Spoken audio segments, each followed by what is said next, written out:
The myth of reality through the eye of the shaman.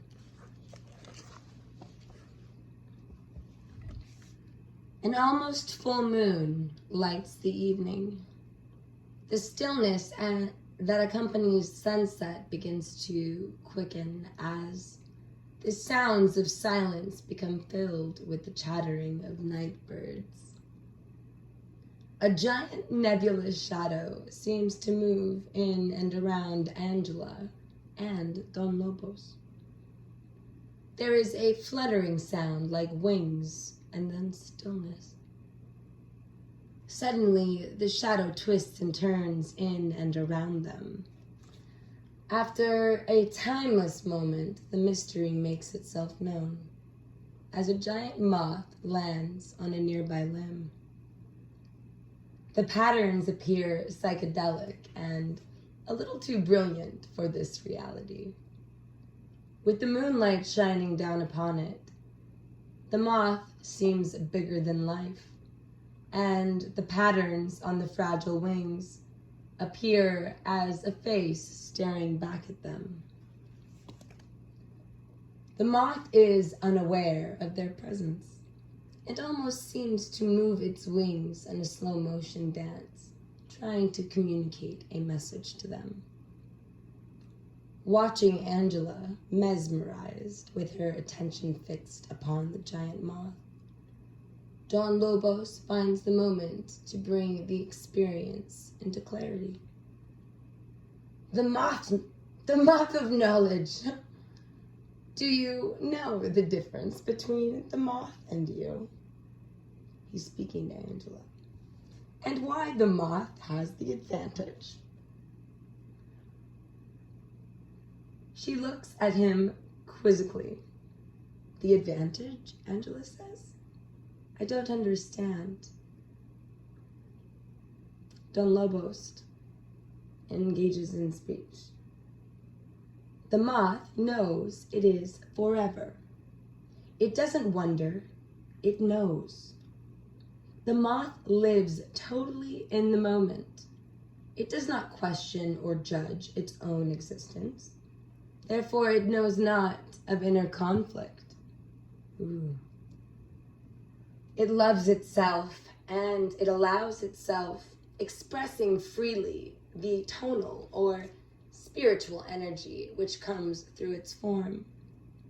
So when it enters our energy fields, it is capable of stopping the show and commanding our attention, thus commanding all of reality for the moment to become aware of its presence. In that way, it is forever. Next time you are in the marketplace, look into the crowd. Look without any kind of judgment. Do not stop at the external show that promenades before you. See through the actors playing their parts. As the simple observer in the dream, you will see the twisting of the tonals before you. In some areas of the world, the tonal is gone from the people. It is non-existent. Some bummers.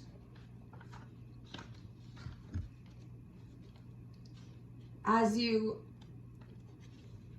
look into the dream, you will see those individuals who have become broken and cannot even hold the light of a moth.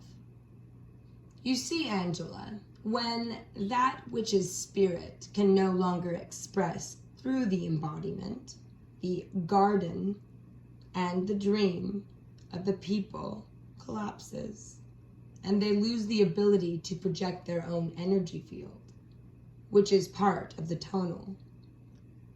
Their consciousness implodes and their reality can no longer express upon this plane. The tonal is very strong in our moth, as it is in you and I. We are the ones commanding the dream. With the others I speak of, it is the light which was being squeezed out of them, like life force. They are gray, and appear as hidden within costumes, acting like puppets.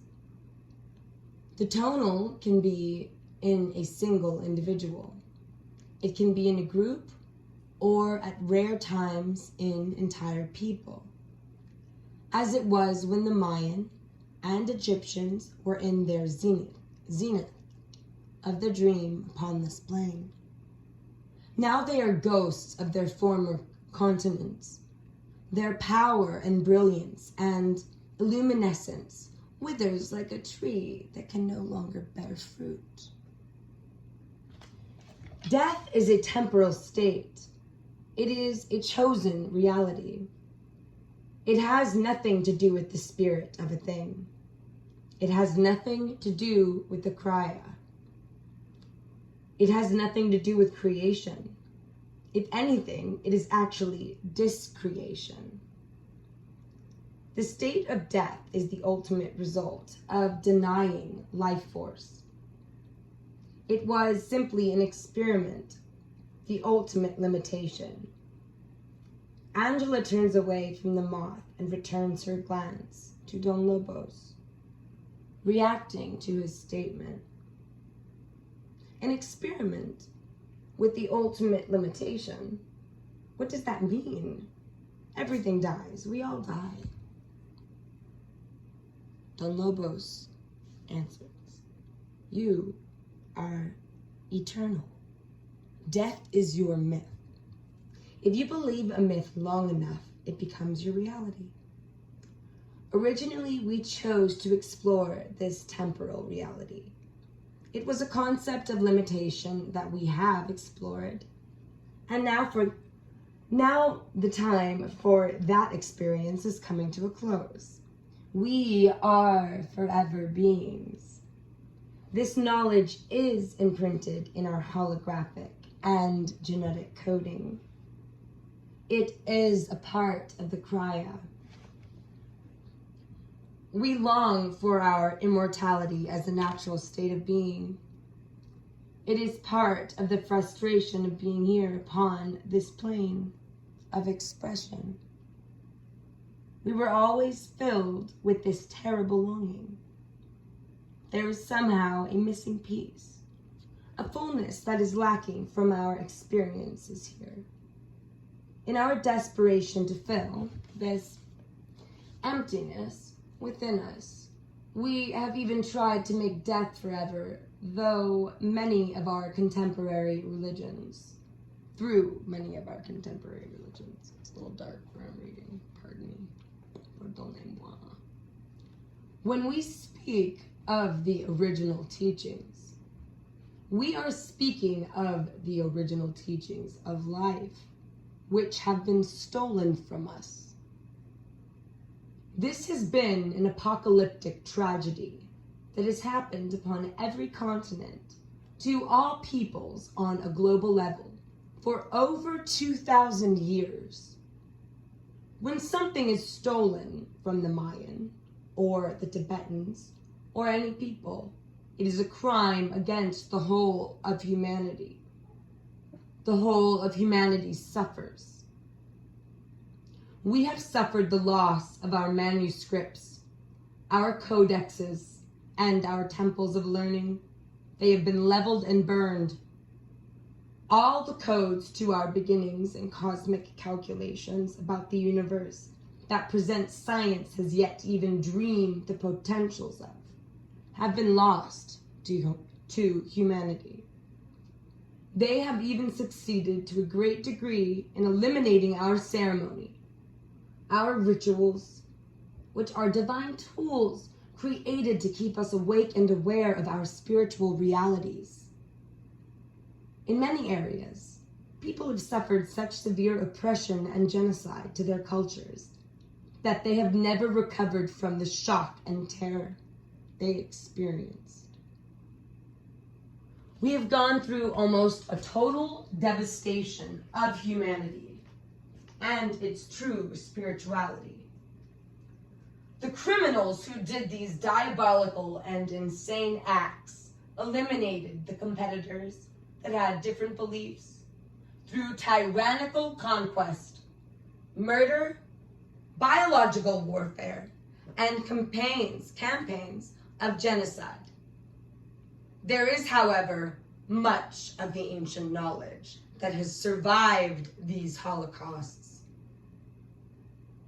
Most have either been carried off to some hidden chamber in the basement of some museum or church in Rome, or recently collected, put in depositories by the Japanese. Occasionally, one is able to gain access to these depositories. There, one finds an amazing amount of these artifacts that hold the keys to humanity's origins, collected from lifetimes of conquest and looting. They are still being held by the same pirates who pillaged our sacred temples and sacred places, all being claimed by politically sanctioned cults that were dubbed orthodox religions by the ruling classes that created them. Reason it out. What great master, male or female, that ever appeared to us, ever started their own religion? Which one of them, if any, did anything but realign us to the great truths of universal knowing? Were not the religions always started by the followers? Were not the wars fought over the differences of opinions between the different factions amongst those followers? Factions of government, yeah. This situation is still going on in this world. It is more a reality than those defending the charade would care for the media to show. So many discoveries go untold. People are killed if they find pieces of these ancient truths and try to bring attention to them. Why do you think we do not just lead open tours to these hidden places? Most people in our contemporary societies live in insulated bubbles.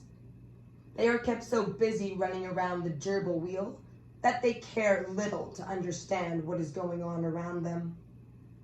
They are only focused on their reaction to the exterior environment and not the cause of the conditions. Their lives are unconscious and robotic. They know nothing from their own personal experience. Most of their experiences they buy on video. It is always someone else's experience they accept as their own. Always someone else's reporting on the state of reality to them, living through someone else's vision, evaluating and creating their perceptions of reality with someone else's thoughts through someone else's eyes. They are spoon-fed synthetic facts about manufactured happenings through the television to steer their thought patterns and processes. Thus, they never, ever have a hope of truly knowing the truth of what actually is. For the most part, they are trapped in synthetic urban and suburban environments, cut off totally from reality and the people outside. They live in people farms, little more than fuel for a system in the end that devours them and their energy, casting them aside like toys that children get tired of.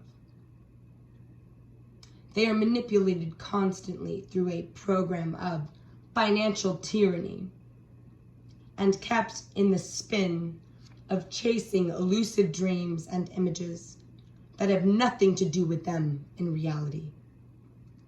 It is as if they were on drugs and needed to get their fix at anyone's expense, even their own life.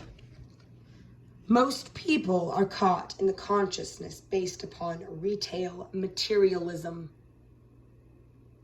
When the truth begins to surface about an issue, the media immediately unleashes their campaigns of misinformation through a vehicle that is totally controlled, and the effects, billions in a matter of hours. People in our advanced societies have become little more than puppets, cattle calmers, hardly possessing enough energy to think.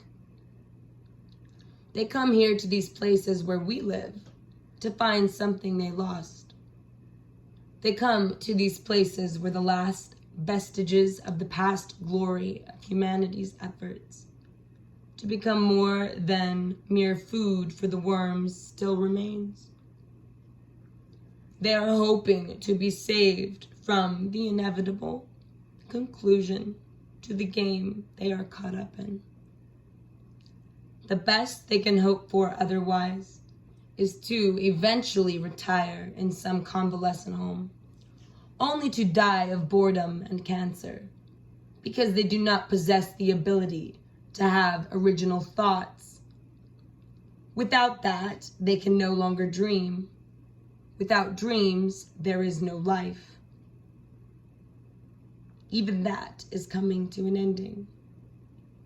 Everything is changing with this purification that has come. The purification is like a fever that is building slowly for the moment, but in a few years it will encompass the whole of humanity. This world will soon find itself in the throes of a spiritual fever, a divine fever that will purge the corruption of consciousness forever from this plane.